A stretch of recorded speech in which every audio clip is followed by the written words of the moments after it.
I'll show you how to install a new carburetor on an Echo string trimmer. Remove the air filter cover. Remove the 2 carburetor bolts with a T25 Torx bit.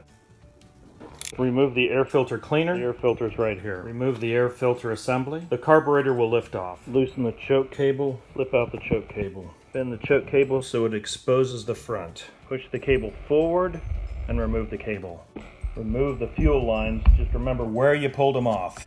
The old carburetor comes off. Install the carburetor in reverse order.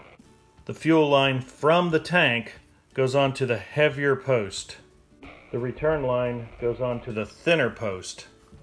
Insert the throttle cable, just put it right in here and latch it. Push the cable into place. Put the carburetor flat and tighten up that bolt. The cable's snug now.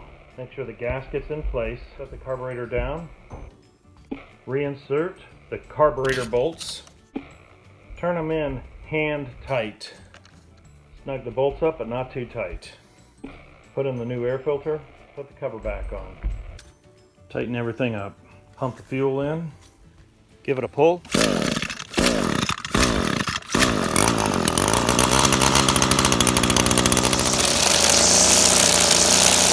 With the new carburetor, it's running great.